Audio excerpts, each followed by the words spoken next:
ਸਨਮਾਨਯੋਗ ਗੁਰੂ ਰੂਪ ਸਾਧ ਸੰਗਤ ਜੀਓ, ਸਨਿਮਰ ਗੁਰਦੇਵ ਦੀ ਫਤਿਹ ਪ੍ਰਵਾਨ ਕਰਨੇ। ਵਾਹਿਗੁਰੂ ਜੀ ਕਾ ਖਾਲਸਾ, ਵਾਹਿਗੁਰੂ ਜੀ ਕੀ ਫਤਿਹ। ਕੱਲ ਦਾਸ ਨੇ ਇੱਕ ਵਿਚਾਰ ਲੜੀਵਾਰ ਰੱਖਣ ਦਾ ਕੁਝ ਮਨ ਬਣਾਇਆ ਸੀ, ਉਸੇ ਨੂੰ ਹੀ ਦੁਹਰਾਉਂਦੇ ਹਾਂ। ਦਰਅਸਲ ਕੁਝ ਰਸਤੇ ਜ਼ਮੀਨ ਤੇ ਨੇ, ਸੜਕਾਂ ਜਿਨ੍ਹਾਂ ਤੇ ਸਾਨੂੰ ਚੱਲਣਾ ਪੈਂਦਾ ਹੈ, ਇੱਕ ਜਗ੍ਹਾ ਤੋਂ ਦੂਸਰੀ ਥਾਂ ਤੇ ਕੁਝ ਪੜਾਵਾਂ ਤੋਂ ਲੰਘ ਕੇ। ਇਸ ਤਰ੍ਹਾਂ ਸੁਰਤ ਸੰਸਾਰ ਤੋਂ ਜਦ ਨਿਰੰਕਾਰ ਤੱਕ ਪਹੁੰਚਦੀ ਹੈ, ਪਦਾਰਥ ਤੋਂ ਜਦ ਪ੍ਰਮਾਤਮਾ ਤੱਕ ਪਹੁੰਚਦੀ ਹੈ, तो कुछ पड़ावां तो लंघ के बकायदा कुछ पड़ाव ने, उन्हां पड़ावां दे बकायदा नाम ने, रस्तियां दे भी नाम ने। एक रस्ते नूं इस्लाम कहंदे ने, इस्लाम एक रस्ते दा नाम है और इस रस्ते च पड़ाव ने। सनातन मत एक रस्ते दा नाम है और इस रस्ते दे कुछ पड़ाव ने। ईसाईयत, यहूदी ते पारसी ये रस्तियां दे नाम ने और इन्हां रस्तियां दे अपने पड़ाव ने। गुरमत इहदा गुरु दा पंथ है, इसदे भी अपने नाम ने और इस पंथ दे, इस मार्ग दे, इस रस्ते दे अपने पड़ाव ने। जब भी किसी ने मंजिल ते पहुंचना है, पड़ावां तो लंघ के पहुंचना है। पहले मैं थोड़ी जिहा इन्हां रस्तियां दी भी व्याख्या करदे हां ते फिर पड़ाव ने ते पड़ावां दा जिक्र भी पहले करदे हां। सनातन मत ने 3 पड़ाव दसे ने, कर्म कांड, उपासना कांड, ज्ञान कांड। ज्ञान कांड नूं वो मंजिल कहंदे ने, टिकाणा कहंदे ने। इस्लाम 4 हिस्सियां विच तकसीम करदा है, 3 नूं पड़ाव मनदा है, चौथी नूं मंजिल मनदा है। शरीयत, तरीकत, मार्फत और हकीकत। इसी तरीके नाल गुरमत 5 हिस्सियां विच बनदी है, 4 पड़ाव ने, 5वीं मंजिल है। जैसे कि सतगुरु वंड करते हैं जपजी साहब दे धर्म खंड, ज्ञान खंड, सरम खंड, कर्म खंड और सचखंड। असी गुरमत मार्ग के धारनी हाँ, गुरु पंथ के चलन वाले हाँ। तो इस कथा के आईने विच, इस कथा के शीशे विच, इस विचार के दर्पण विच ये आपां देखण की कोशिश करांगे कि किस पड़ाव ते हाँ। पहले पड़ाव ते हाँ, दूजे ते हाँ, तीसरे ते हाँ, चौथे ते हाँ, या पहुंच गए हाँ, या बस जिंदगी पुछदे ही लंघ गई है, चले ही नहीं। पूछत है पथक ते मार्ग ना धरे पग, प्रीतम के देश कैसे बातन से जाइए। महापुरुषां ने, जगत दे रहबरी पुरुषां ने जो मनुखी जीवन नूं बतीत करन दे साधन दसे, दुखां दी निवृत्ति दे जो उपराले दसे, वो जगत ने अपनाए नहीं ने। ते राजनीतिक लोगों ने जो मनुख दी समस्यावां नूं हल करन दे उपाय कीते, उस दे नाल समस्या हल होई नहीं है। हर मुल्क दी अपनी समस्या है। कोई भी मुल्क दावे नाल नहीं कह सकदा छाती ते हथ रख के कि साडे मुल्क दी कोई समस्या नहीं। कुछ न कुछ समस्या है, किधरे आर्थिक समस्या है, किधरे सामाजिक समस्या है, किधरे राजनीतिक समस्या है। और इन्हां समस्यावां नूं सुलझाण दा, हल करन दा राजनीतिक लोगों ने दावा किया होया है, लेकिन हर मुल्क दे विच समस्यावां मौजूद ने। समस्यावां हल नहीं होना। महापुरुषां ने जो हल दसिया वो जगत ने कबूल नहीं किया। राजनीतिक लोगों ने जो हल दसिया उस नाल हल होया नहीं। जो समस्यावां दा समाधान पेश किया एकाग्रता बख्श ने, मैनूं थोड़ा जिहा रिपीट भी इस वास्ते करना पैंदा, कीर्तन नूं किसी थां तो भी सुन सकते हैं। कथा भी एक लड़ी आउंदी है, जिसने शुरू तो कुछ नहीं सुनिया, बाद विच यकीन जानो उसके पल्ले कुछ नहीं पेगा। एक तक लड़ी है, किसी थां तो आरंभ करनी, किसी थां संपूर्ण है। इस वास्ते चरणा च बिने है कि जदों आरंभ होवे उस समय तक पहुंचने की कृपालता करनी। महापुरुषों ने जो मनुख दीयां समस्यावां दा जो हल दसिया, वो मनुख ने कबूल नहीं किया। और राजनीतिक लोगों ने जो समस्यावां दा समाधान लभ्या, उस नाल समस्यावां हल नहीं होईयां। सारी दुनिया विच समस्यावां नूं हल करने की जिम्मेवारी राजनीतिक लोगों को है। मुल्क नूं कोई चला रहे हैं, समाजिक जिंदगी के नियम कोई बनाते हैं, आर्थिक ढांचा कोई बनाते हैं, राजनीतिक नियम कोई बनाते हैं, लेकिन मसला तो हल नहीं होया। कोई मुल्क दावे नाल नहीं कह सकता कि साडे मुल्क विच कोई समस्या नहीं। किधरे परिवारक समस्या है, किधरे आर्थिक समस्या है, और किधरे राजनीतिक समस्या है। किधरे परिवार विच इंसाफ नहीं है, किधरे आर्थिक दुनिया विच इंसाफ नहीं है, और किधरे राजनीति विच इंसाफ नहीं है। ये बेइंसाफियां थानू सारी दुनिया विच किसी न किसी पद्धर ते मिलणगियां। समस्यावां दा हल नहीं होया। जेड़ा हल अवतारी पुरुषां ने, पैगंबरां ने, गुरुजनां ने लभ्या, जो समाधान उन्हां दे कोल सी, वो मनुखता ने कबूल नहीं किया। और जो राजनीतिक लोगों ने समाधान दसिया, उस नाल समाधान होया नहीं, समस्या हल नहीं हुई। मनुख हजारां साल पहले दुखी सी, अज भी दुखी है। मनुख पहले भी बेचैन सी, अज भी है। की होया?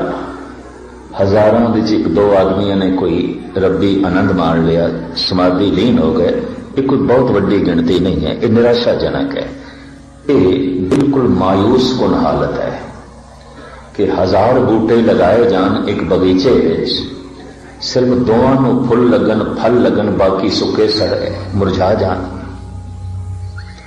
तो ये जो दोवां नूं फुल लगे हैं, फल लगे हैं, इससे कोई खुशी जाहिर करांगे असीं?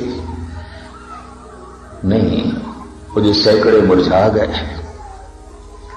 की होया? लखां करोड़ां दे इकट्ठ विच अज दुनिया की जिहड़ी आबादी है, इहदे च उंगलियां ते गिणे जाण वाले वो पुरुष हो सकते हैं जो समाधि लीन ने, परम आनंद माणदे ने, जिन्हां दे मन दे टिकाव है, सुकून है। कोई बहुत वड्डी तादाद नहीं है, बहुत वड्डी गिणती नहीं है। मनुख दुखी है, छोटा दुखी है, वड्डा दुखी है, मूर्ख दुखी है, सियाणा दुखी है, निर्धन दुखी है, धनवान दुखी है, अनपढ़ दुखी है, पढ़ा लिखा दुखी है, सब दुखी है। हजारां साल पहले भी मनुख दुखी से, अज भी दुखी। कारण क्या मनुख दुख लई जन्म लेंदा है? क्या मनुख सिर्फ दुख भोगण लई आया है? कतई नहीं। मनुख ते परम आनंद माणन लई आया है। ये जो मनुखा तन इसनों मिले है, ये परमात्मा की प्राप्ति वास्ते मिले है। परमात्मा की है आनंद, परमात्मा की एक खुशी, परमात्मा की एक प्रकाश, परमात्मा की एक रस मनुख दे कोल ते नहीं दिखाई देता। ना रस है, ना खुशी है, ना खेड़ा है, ना आनंद है। जे कहिए इस कोल परमात्मा है तो इसके अर्थ हो इहदे कोल आनंद है, इहदे कोल सरीरी खुशी है, इहदे कोल खेड़ा है, इसदे कोल सरूर है, इसदे कोल मस्ती है। तो ऐसा तो दिखाई नहीं देता।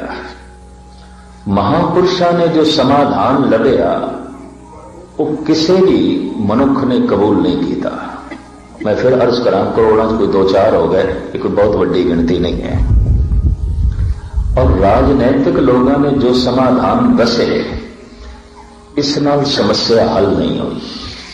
हर मुल्क की अपनी समस्या, किधरे कोई समस्या है, किधरे कोई समस्या है। पहले मैं ये दसा कि महापुरुषों ने किहड़े समाधान पेश किए, राजनैतिक लोगों ने किहड़े समाधान पेश किए ने खुद तुसी स्टडी कर लो। हर मुल्क की आखिर राजनीतिक नियम बने हुए हैं, विधान बने हुए हैं, कॉन्स्टिट्यूशन जो है बकायदा बने हुए हैं। क्या उसके मुताबिक मनुखता सुखी हो गई? क्या उसके मुताबिक मनुख को परम आनंद मिल गया? क्या उसके मुताबिक सदीवी खुशियां ते खेड़े मनुख की झोली च पै गए हैं? कतई नहीं। और इन्हां राजनीतिक लोगों ने की खेड़े देने ने, ये तो खुद रो रहे हैं, ये तो खुद बेचैन ने। जो आंकड़े पेश ने, दुनिया के 70% राजनीतिक रात को नींद दियां गोलियां खा के सौंदे ने, उन्होंने नींद नहीं पैंदी। बाकियां की खाक नींद देंगे? ये तो इतने बेचैन ने, ये तो खुद इतने परेशान ने, ये तो खुद इतने गमगीन ने। पर बदकिस्मती है, अखबारां दे उत्ते, टीवी दे उत्ते, रेडियो ते यही राजनीतिक छाए हुए ने सारी दुनिया दे। इन्हां दी गल है, इन्हां दी चर्चा है, खबरां दे यही ने, यही मनुख के जहन ते छाया हुआ है। दूसरे नंबर ते खबरां दे चोटी दे धनवान ने, धर्म की तो कोई गल ही नहीं है। यह भी मैं अर्ज करा, धर्म की चर्चा कोई अखबारां च नहीं, धर्म की चर्चा कोई रेडियो दे च नहीं, धर्म की चर्चा कोई टीवी ते नहीं है। होया कोई कद बंदा धर्म मंदिर आ गया तो माड़ी मोटी किधरे गल सुन ली, इस तो बिना तो कुछ भी नहीं है। चारों पासे जिहड़ा माहौल है राजनीतिक है, मनुख इस तो प्रभावित है। झूठ नाल लिबड़े हुए बोल ओ बोले, लखां दुनिया सुनन नूं जांदी है। कारण मनुख राजनीति तो प्रभावित है, और उन्हां बोलां नाल हल कुछ भी नहीं होया। यह भी मैं अर्ज कर दें, समस्यावां त्यों दी त्यों बनी हुई ने। राजनीतिक दुनिया ने अज तक मसला हल नहीं किया।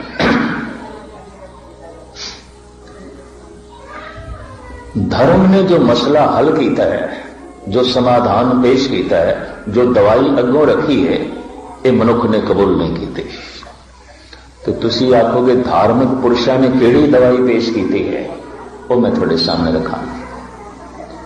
प्रथम सनातन मत तो ही गल रखी है, जिन्होंने, चूंकि पुराना धर्म 5000 साल पुराना, बौद्ध धर्म गालबन 2500 साल पुराना, ये ईसाईयत गालबन 2000 साल पुरानी, इस्लाम गालबन 1400 साल पुराना, और सिख धर्म गालबन 550 साल पुराना। इनका जो नवीन धर्म है, वो जो सब तो पुराना धर्म है, वो कहता है मनुख दियां सारियां समस्यावां का समाधान ज्ञान है। ज्ञान की प्राप्ति आनंद की प्राप्ति है, ज्ञान की प्राप्ति सुख की प्राप्ति है, ज्ञान की प्राप्ति वास्तविक है, हकीकत ते सच्चाई की प्राप्ति है। और उन्होंने कहना सी कि सारे दुख संताप अज्ञान तो पैदा होते हैं। पता चल जाए ये जहर है तो त्यागदियां देर नहीं लगती, पता ही नहीं है। जहर नूं मनुख अमृत जान के पान कर जाता है। जैसे कि कबीर भी कहते हैं, कबीर नींब भयो आंब, आंब भयो नींबा, केला पाका झार, नारियल फल सेबर पाका, मूरख मुगद गवार। कौड़ी निम्नो, निम का फल बड़ा कौड़ा होता है। करीबन करीबन इंडिया के हर प्रांत निम पैदा होती है, बड़ी कौड़ी, इसका फल बड़ा कौड़ा। पर कबीर कहते मनुख ने उसनों अंब का फल जान के ग्रहण कर लिया, खा रहा है। तो जो मिठा अंब है उन्होंने निम का फल जान के त्याग रहा है। नीम भयो आंब, आंब भयो नींबा, केला पाका झार। पक्का केला स्वादी मिठा, उन्होंने जंगली झाड़ियां का फल समझ के सुट रहा है। ਤੇ ਜੰਗਲੀ ਝਾੜੀਆਂ ਦਾ ਕੌੜਾ ਕਸੇਲਾ ਫਲ ਆਪਣੀ ਝੋਲੀ 'ਚ ਪਾ ਰਿਹਾ ਹੈ। ਨਾਰੀਅਲ ਫਲ ਸੇਬਰ ਪਾਕਾ ਮੂਰਖ ਮੁਗਧ ਗਵਾਰ। ਮਨੁੱਖ ਐਸਾ ਮੂਰਖ ਹੈ, ਐਸਾ ਮੁਗਧ ਹੈ, ਐਸਾ ਗਵਾਰ ਹੈ ਕਿ ਜੋ ਨਾਰੀਅਲ ਦਾ ਫਲ ਸਵਾਦੀ ਹੈ, ਪੌਸ਼ਟਿਕ ਹੈ, ਗੁਣਕਾਰੀ ਹੈ, ਉਹਨੂੰ ਸਿਮਲ ਦਾ ਫਲ ਜਾਣ ਕੇ ਪਰੇ ਸੁੱਟ ਰਿਹਾ ਹੈ, ਤੇ ਜੋ ਸਿਮਲ ਦਾ ਫਲ ਫਿੱਕਾ ਕਿਸੇ ਕੰਮ ਦਾ ਨਹੀਂ, ਉਹਨੂੰ ਝੋਲੀ 'ਚ ਪਾ ਰਿਹਾ ਹੈ। ਨਾ ਕੋਈ ਗੁਣ ਨਾ ਕੁਛ। ਦਰਅਸਲ ਕਬੀਰ ਇਹ ਕਹਿ ਰਹੇ ਨੇ ਕਿ ਮਨੁੱਖ ਸਾਰਥਿਕ ਨੂੰ ਤਿਆਗ ਰਿਹਾ ਹੈ, ਵਿਅਰਥ ਨੂੰ ਝੋਲੀ 'ਚ ਪਾ ਰਿਹਾ ਹੈ। ਇਸ ਕਾਰਨ ਕਰਕੇ ਦੁਖੀ ਹੈ। ਵਿਅਰਥ ਨੂੰ ਝੋਲੀ ਦੇ 'ਚ ਕਿਉਂ ਪਾ ਰਿਹਾ ਹੈ? ਅਗਿਆਨ ਕਰਕੇ। ਇਹ ਨਿੰਮ ਨੂੰ ਅੰਬ ਕਿਉਂ ਸਮਝ ਬੈਠਾ? ਅਗਿਆਨ ਕਰਕੇ ਪਤਾ ਨਹੀਂ ਹੈ। ਔਰ ਇਹ ਅੰਬ ਨੂੰ ਨਿੰਮ ਜਾਣ ਕੇ ਤਿਆਗਦਾ ਕਿਉਂ ਪਿਆ? ਅਗਿਆਨ ਕਰਕੇ। ਭਾਰਤ ਦੇ ਪ੍ਰਾਚੀਨ ਰਿਸ਼ੀ 5000 ਸਾਲ ਪੁਰਾਣੇ ਰਿਸ਼ੀਆਂ ਨੇ ਕਹਿ ਦਿੱਤਾ, ਮਨੁੱਖ ਦੇ ਸਾਰੇ ਦੁੱਖਾਂ ਦਾ ਮੂਲ ਕਾਰਨ ਉਸ ਦਾ ਅਗਿਆਨ ਹੈ। आप सुन के हैरान होगे, दुखों का मूल कारण इस्लाम ईसाईयत पाप दसती है, अज्ञान नहीं दसती। इस्लाम कहता है मनुख दुखी है इस वास्ते कि मनुख पापी है, लेकिन इस मामले इस सनातनी ऋषि अगे ने इस्लाम के मामले क्यों? अगर पाप करके दुखी है तो मनुख क्यों पाप करता है? फिर मसला खड़ा हो जाएगा अज्ञान करके। पाप दे फुल दे चों दुखां दे फल निकलते ने, लेकिन पाप दा बीज अज्ञान है, ना समझी, अज्ञान। तो ज्ञान की प्राप्ति, भगवान की प्राप्ति उन्होंने नारा ला दिता, वेद भगवान ने, ज्ञान भगवान, वेद ज्ञान, ज्ञान भगवान है, ज्ञान ईश्वर है। इस तरह जैसे चानना ही सूरज है, चानने की प्राप्ति ही सूरज की प्राप्ति है, ज्ञान की प्राप्ति ही भगवान की प्राप्ति है। तो क्या हिंदू जगत को ज्ञान है? सनातन मत नूं मनन वालियां को ज्ञान है? कतई नहीं। 5000 साल तक शूदरां लई इन्हां ने धार्मिक मंदिरां दे दरवाजे बंद रखे। 5000 साल तक इन्होंने शूदरां लई विद्यालयों के दरवाजे भी बंद रखे। शूदर पढ़ नहीं सकता, शूदर धार्मिक मंदिर में जाके इबादत भी नहीं कर सकता। 5000 साल तक ये जुल्म ढांदे रहे। तो दूजे के जुल्म ते मनुख अज्ञान करके ही कर सकता है, ज्ञान करके नहीं। क्योंकि दूजे ते कीता गया जुल्म समझ लो अपने ते कीता गया जुल्म है, रब्बी नियम है। तो दूजे के रस्ते च रोड़े बिछाएगा, तेनों भी हमवार रस्ते नहीं मिलणगे। इते दिता लईए अपना, अण दिते किछ हाथ ना आवे। तू दूजे नूं रुलाया है तो तू खुद भी हंस नहीं सकेगा। तू दूजे की भलाई है, तेरे भी सलामत नहीं रहने लगी। तू दूजे लई कंडे विछाए ने रस्ते च, फुल तेनों भी नहीं मिलन लगे। रब्बी नियम दिता लईए अपना, अण दिते किछ हाथ ना आवे। तो दूजे नूं रोण ते मजबूर कर देता है। याद रख, हंस तू भी नहीं सकेगा। एक रब्बी नियम है, ईश्वरी नियम है। ईरान का एक बड़ा प्रसिद्ध सूफी फकीर शेख सादी कहते हैं कि मैं नजूमी ते नहीं हाँ, ज्योतिषी ते नहीं हाँ, पर मैं दस सकदा कि बदकिस्मत बंदा कौन है, बदबख्त कौन है, बदकिस्मत कौन है। मनुख ज्योतिषियों को जाते ने अपना सुख दुख पूछा, अपना भविष्य जानन। एक कहता मैं नजूमी नहीं हाँ, ज्योतिषी नहीं हाँ, पर मैं ये दस सकदा कि दुखी कौन है, बदबख्त कौन है, बदकिस्मत कौन है और क्यों है। कहता मैं दस सकदा। कोई इस तरह दसता है, गर इंसाफ पुरसी बद अख्तर कस हस, जे मैथों इंसाफ की गल पूछें, बदकिस्मत कौन है, बदबख्त कौन है? गर इंसाफ कुर्सी बद अख्तर कस अस्त है कि दर राहतश रंज दीगर कस अस्त। वो बदबख्त बंदा है जिस दियां खुशियां दूजियां दे गम ते खड़ियां ने। वो बदकिस्मत बंदा है जो दूजियां दी मौत दे चों अपनी जिंदगी लभदा है। वो बदबख्त बंदा है जो दूजियां दे नुकसान दे चों अपने नफे लभदा है, दूजियां दी बेइज्जती दे चों अपनी इज्जत लभदा है। वो बदकिस्मत बंदा है जो दूजियां दे हंजुआं दे चों अपने हासे लभदा है। नहीं मिलणगे इसको, ये हस नहीं सकेगा क्योंकि इसने किसी को रोण ते मजबूर किया है। मुश्किल है इसकी झोली च कोई नफा पै है क्योंकि इसकी किरत ने किसी का नुकसान किया है। मुश्किल है ये सिर ते पग सलामत रहे क्योंकि इसने किसी की पग लाई है। ये दिता लईए अपना अण दिते किच हाथ ना आवे, तू जो कुछ जगत की झोली च पावेगा पलट के वही वापस आंदा है। तू दूजे नूं रोण ते मजबूर किया है, हस नहीं सकेगा। ये दिता लईए अपना, पर तू दूजे की झोली दी खुशियां पाइया ने पलट के तेरी झोली च आउणगे ते रब्बी नहीं। तू दूजे के रस्ते दे फुल बिछाए ने, तेनू भी रस्ते हमवार मिल जाणगे। पर जे तू दूजे के रस्ते च रोड़े बिछाए ने ते रस्ते साफ तेनू भी नहीं मिलन लगे। रोड़े तेनू भी मिलणगे, रोकां तेरे रस्ते च भी होणगियां। रब्बी नहीं हम, ईश्वरी नहीं हम। कमाल दी गल, ज्ञान भगवान है। इस तरह आखण वालियां लोगों ने 5000 साल तक धर्म मंदिरां दे दरवाजे ते विद्यालयां दे दरवाजे शूदरां ते बंद कीते। ते शूदर किसनों कहते सन? किरती नूं। जो पैरां लई जुत्ती बनावे शूदर, ते जिहड़ा सिर विच जुत्तियां मारे उहदी पूजा। जो तन ढकण लई कपड़े बनाए वो जुलाहा शूदर, ते जिहड़ा तिन्ने कपड़े ला के नंगा कर दे उहदी पूजा।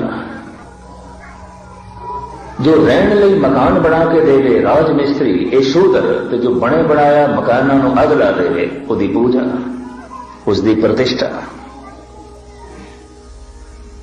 ऐसा होंदा रहा, किरती बंदे शूदर। जो मैं अपने ढंग नाल देखिया, हिंदुस्तान की गरीबी के 2 कारण ने। एक तो हिंदुस्तान 1000 साल तक गुलाम रहा, 1000 साल।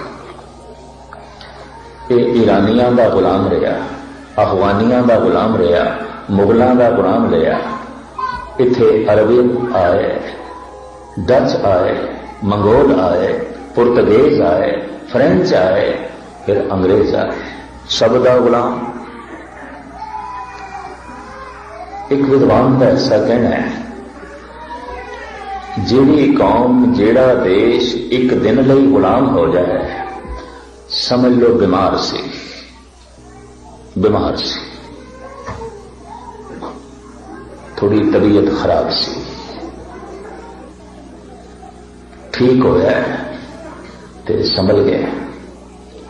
जिहड़ा देश 1 साल तक गुलाम है, बेहोश सी, बिल्कुल बेहोशी च गया सी। होश आया है तो फिर सताहत देश। जिहड़ा देश गालबन 2 साल तक गुलाम होया है, कहने देश मुर्दा है, मरे हुए है। तो हुण तुसीं अंदाजा लगाओ, देश 1000 साल तक गुलाम रहे। लगता है कबरां च ही पए सन, ते कबरां च भी गल सड़ गए सन, हड्डियां भी सड़ गई सन, कुछ भी नहीं रहा सी। इन्ने मुर्दे, इन्ने ही मुर्दियां विच जिंद जान फूकी सी गुरु गोबिंद सिंह जी महाराज ने। इन्ने ही गल गईयां हड्डियां विच फिर मांस दिता सी। इस सुके सड़े मांस दे फिर खून पाया सी। धन गुरु गोबिंद सिंह जी ने। 1000 साल तक गुलाम। गरीबी का एक कारण यह, गरीबी का दूसरा कारण यह कि किरती बंदियां नूं शूदर आख्या गया, ते धन ते आउंदा किरत नाल। कीर्ति शूदर है, छींबे शूदर ने, जुलाहे शूदर ने, चमार शूदर ने, महामार शूदर ने, कबो जो है कुमार शूदर ने, जिहड़ा हत्थां नाल किरत करे शूदर। कितनी बदकिस्मती। इकबाल को कहना पया, आह शूदर के लिए हिंदुस्तान गम खाना है, गमा की जगह है शूदर लिए। 5000 साल तक शूदरां लई धर्म मंदिरां दे दरवाजे बंद रखे, विद्यालयों के दरवाजे बंद रखे। मनुख का दिमागी विकास होता है विद्यालयों के, और मनुख का अध्यात्मक विकास होता है धर्म मंदिरां दे। ते दोहां दे बूहे बंद कर दो तो बंदे का विकास ही रुक जाता है, बंदे की तरक्की रुक जाती है। कमाल की गल, ज्ञान भगवान है ते इहदे नाम दे ते अज्ञान चलता रहा। 33 करोड़ देवतियों की पूजा चलती रही, ज्ञान भगवान है। और फिर गंडा मार होम जल किए, देवते आंखी बाहें। अज भी ऐसे मंदिर ने जिन्हां मंदिरां दी शराब चढ़ाई जाती है, और संडे बकरे कटे जाते हैं, और तिलक लाए जाते हैं खून दे, और शराब सारा दिन प्रसाद के रूप में दी जाती है। भैरव काल का मंदिर उज्जैन, काली का मंदिर कलकत्ते, और कुमखिया देवी का मंदिर गुवाहाटी आसाम। इस तरह के सैकड़े मंदिर ने। अज भी ज्ञान भगवान है तो ज्ञान के नाम से इतना अज्ञान चलता है। जो प्राचीन ऋषियों ने दिता वो आम लोगों ने कबूल नहीं किया। लईए इस्लाम नो, इस्लाम के अखरी अर्थ ने अमन सलामती। इस्लाम अरबी की ग्रामर के मुताबिक इसके अर्थ बनते हैं अमन सलामती। इस्लाम जब दो मुसलमान मिलते हैं, सलाम अलैकुम, अस्सलाम अलैकुम, वलैकुम सलाम, वो पहला ही कहता है कि तू सलामत रहे, अमन दे नाल रहे। दूजा कहता है खुदा तेनू भी सलामत रखे, तू भी अमन। इतनी खाना जंगी सी अरब दे, भरा भरा दा रह गई, घरां दे घर खाली हो गए सन, खाना जंगी। मोहम्मद साहब ने जो मार्ग बनाया खुदा तक, जिस दे पड़ाव रखे, रस्ते का नाम रखिया इस्लाम। तू दूजे लिए अमन सलामती पैदा कर, खुदा तेरे लिए अमन सलामती पैदा करेगा। तू दूजे लिए बदअमनी पैदा ना कर, तू भी अमन नाल रह सकेगा। अगर तेरी होंद दूजे की सलामती खतरा पाती है तो याद रख सलामत तो भी नहीं रह सकेगा। तो रब्बी नहीं हम, एक ईश्वरी नहीं हम, ये तो रब्बी नहीं है। एक सूफी फकीर का इस बारे में बड़ा सुंदर कहना है, अज रहा चुनार के सलामत न कुनत। रस्ते विच आकड़ के न चल, इस ढंग नाल चल कि तेनों मजबूर होके कोई सलाम झुके ना, मजबूर होके तेनों मजबूर होके कोई सजदा करे। इस ढंग नाल आकड़ के ना चल, इस ढंग नाल प्रदर्शनी ना कर अपनी शक्ति की, अपने धन की, अपने रुतबे की या अपने जोबन की। अज रहा चुनार के सलामत न कुनत, बाखलक चुना जी के कयामत न बन। खलकत दे इस ढंग नाल रह कि तेरे रहन दे नाल कयामत ना होवे। कई बंदे बंदे नहीं होंदे, बस चिंगारियां ही होंदे ने। जिथे बैठे भांबड़ बालणगे, जिथे बैठणगे लाणगे। वो मनुख नहीं होंदे, भांबड़ ही होंदे। वो मनुख नहीं होंदे, चिंगारियां ही होंदे ने। जिथे बैठे शोले भड़कणगे। जिस परिवार विच बैठणगे, परिवार को बिखेर के रख देंगे। जिस भाईचारे च बैठणगे, तोड़ के रख देंगे। जिस दो मित्रां विच बैठणगे, मुश्किल है कि दोस्ती रह सके। उन्हां दा कम है चिंगारियां छिना, उन्हां दा कम है अग लाई जाना। ये फकीर कहता है, अज रहा चुनार के सलामत न कुनद, बाखलक चुना जी के कयामत न कुनद। दर मस्जिद गर रवि के चुना जौ के तुरा। जे तेरे अंदर खुदा की इबादत करने का शौक पैदा होए ते तू आखे मैं जाना है मस्जिद दे। दर मस्जिद गर रवि, जे तू मस्जिद विच जाना है इबादत करना, खुदा का नाम लेना। दर मस्जिद गर रवि के चुना जौ के तुरा। दरपेश न ख्वानद ओ इमामद न कुनद। मस्जिद विच सब तो अगे अगे होने की कोशिश ना करी, इमाम बनने की कोशिश ना करी। भी सारे मेरे पीछे ही नमाजी हो, सब मेरे पीछे हो गए, खलकत सारी भी सारी मेरे पीछे हो गए और मैं सब तो अगे, मैं नंबर 1। अगर इस तरह का जज्बा कोई धार्मिक मंदिर विच भी ले जाए कि मैं नंबर 1 बाकी सब मैं तो पीछे है, ये तो हंकार है। गुरु घर की शायद इस वास्ते चरण धूल न मस्तक ते लाके आउंदे मैं ते एक धूल आ, खाक आ, कुछ नहीं, मिट्टी आ, खाक आ। पर जे कोई इत्थे भी आके ऐसा जज्बा दिखावे कि नहीं मैं नंबर 1 आ बाकी सब मैथों पीछे है, दरअसल उसनों आन के ढंग का फिर पता ही नहीं है। कबीर कहते ने हर है खांड रेत में बिखरी, हस्ती चुनी न जाए, कहो कमीर कुल जात पात तज चीटी होए चुन खाए। हरि दा नाम ते खंड है पर संसार दे विकारां दी रेत विच बिखरिया गया है, वासनावां दी रेत विच बिखरिया गया है। हाथी की तरह जिहड़ा आकड़ के आउंदा ते सूंद मारदा है, शायद दाना ते एक खंड का पैंदा मिट्टी मूंह च बहुती पै जांदी, स्वाद नहीं आउंदा, रस नहीं आउंदा। पर जिहड़ी कीड़ी है वो रेत विच बिखरे दाणियां नूं भी खंड के दाणियां च मूंह विच पा लैंदी है, स्वाद मान लैंदी है। कीड़ी की तरह कौन आया, कहो कबीर कुल जात पात तज। जात का मान त्याग के, कुल का मान त्याग के, धन का मान त्याग के, जोबन का मान त्याग के, प्रभुता का मान त्याग के, सारे मान नूं त्याग के कीड़ी की तरह जिहड़े आ जांदे ने, रस मान के चले जांदे ने, स्वाद उन्हां दे मूंह विच पैंदा। ये फकीर कहंदा कि किधरे मस्जिद विच जाण दा तेरा शौक है, इबादत करन दा, तो उत्थे सारियां नूं पछाणन की कोशिश ना करी, इमाम बनने की कोशिश ना करी, वो इमामद न कुनद।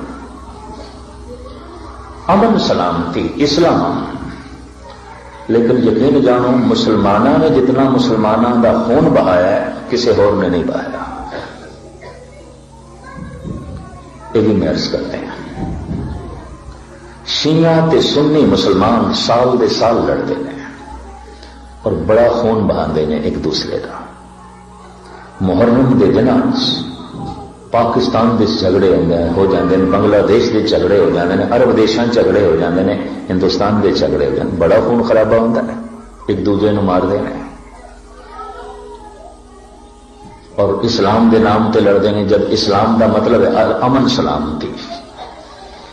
ईरान ते इराक की जंग ते सुन्नी मुसलमान की जंग सी। इराक सारा सुन्नी है, ईरान सारा शिया है। ईरानी सुन्नी नहीं है, शिया मुसलमान है। ये मोहम्मद साहब तो बाद दूसरा दर्जा हजरत अली को देंदे ने, जबकि सुन्नी हजरत मोहम्मद साहब तो बाद दूसरा दर्जा हजरत उमर को देंदे ने। थोड़े थोड़े मतभेद ने, बिल्कुल निके निके, और इतनी बड़ी दीवार खड़ी हो गई है कि शिया मुस्लिम, शिया ते सुन्नी नेड़े नहीं आ सकते। भयंकर लड़ाई होती है इन्हां विच साल दे साल।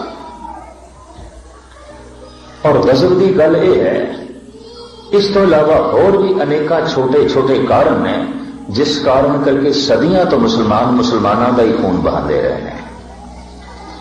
तख्त पटना साहब दे एक उगे राजनीतिक ने साहिब गुरु गोबिंद सिंह जी महाराज के गुरपुरब से दो शब्द आखे हैं हिंदी विच, जिस तरह के शब्द सन वे सन, हमारे देश की समस्याएं अधिक हैं क्योंकि हमारे देश में बहुत प्रकार के मजहब हैं, भिन्न भिन्न भाषाएं हैं, भिन्न भिन्न खान पान पहरान है। इसलिए और देशों की बनिस्बत हमारे देश की समस्याएं अधिक हैं। इसलिए ते गालबन वो 1 घंटा बोलिया, कहता हिंदुस्तान दीयां समस्यावां बाकी देशों नालों ज्यादा ने। क्यों? इस देश की भाषा एक नहीं है, बोली एक नहीं है। कोई बंगाली बोलता है, कोई पंजाबी बोलता है, कोई गुजराती बोलता है, कोई मराठी बोलता है, कोई तमिल बोलता है, कोई तेलुगु बोलता है, कोई मलयालम बोलता है, कोई हिंदी बोलता है, कोई उड़िया बोलता है, कोई बिहारी बोलता है, कोई असामी बोलता है। तो हुण आसाम दियां भी 7 स्टेटां हो गई, 7 भाषावां करके। आसाम की एक भाषा नहीं है, 7 भाषावां ने ते 7 स्टेटां बन गई ने।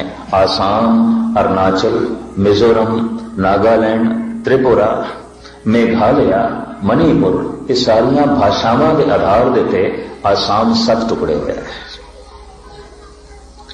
ये 7 स्टेटां ने, आसाम, मेघालय, अरुणाचल, मिजोरम, त्रिपुरा, नागालैंड ते मणिपुर, ये 7 सूबे ने। एक भाषा नहीं है, सब दी वख-वख भाषा। उड़िया है, मलयालम है, केरला विच मलयालम बोलते हैं, तमिलनाडु विच तमिल बोलते हैं, और आंध्रा विच तेलुगु बोलते हैं, महाराष्ट्र विच मराठी बोलते हैं, गुजरात विच गुजराती बोलते हैं, बिहार विच बिहारी बोलते हैं। कुछ प्रांत ऐसे ने जिथे हिंदी बोली जाती है, मध्य भारत, राजस्थान, यूपी। बंगाल विच बंगाली बोलते हैं, कश्मीर विच कश्मीरी बोलते हैं, और पंजाब विच पंजाबी बोलते हैं। उन्हें आखिया साडे देश दियां बहुत सारियां भाषावां ने, पर साडे देश का मजहब भी एक नहीं, वख-वख मजहब ने। साडे देश का पहरावा भी एक नहीं, अलग अलग पहरावा है। साडे देश का खान पान भी एक नहीं, खाने भी अलग अलग ने। बंगालियां दा अलग, गुजरातियां दा अलग, मद्रासियां दा अलग, पंजाबियां दा अलग। खाने तो पता चल जाता है किहड़े प्रांत का खाना है, फौरन पता चल जाता है। भारत के जो लंघ के जांदियां उस प्रांत का खाना, और जिहड़ियां डोमैस्टिक जो है फ्लाइट्स ने, उन्होंने भी करीबन करीबन जिस प्रांत में जा रही है उस प्रांत का खाना देंगे। जो गुजरात में जा रही है तो गुजरात का खाना, जो मद्रास में जा रही है तो मद्रासी साउथ इंडियन खाना देंगे फिर उस देश। जिधर दिल्ली में आ रही है, पंजाब में आ रही है तो उत्तरी भारत का खाना, पंजाबी खाना देंगे। कहने तो बराबर उसने कहा थे खाना एक नहीं थे, पहनना एक नहीं थे, मजहब एक नहीं है थे, भाषा एक नहीं है। इस वास्ते इस देश दीयां समस्यावां बाकी देशों नालों ज्यादा ने। उस तो बाद मेरे दास का 1 घंटे का वक्त नहीं थे, मेरे अंदर जो है जवाब उभरे सन, और मैं उत्थे बोले अभी मैं कि गालबन 22-23 देश ने अरब, कुवैत है, इराक है, कतर है, बहरीन है, दुबई है, मिस्र है, जॉर्डन है, लीबिया है, सऊदी अरब है, गिणदे जाइए भी 22 देश बन गए हैं। सारियां दी भाषा एक है, सारे अरबी बोलते हैं। सारियां दा मजहब एक है, सारे सुन्नी मुसलमान हैं, और सारियां दा धर्म ग्रंथ एक है।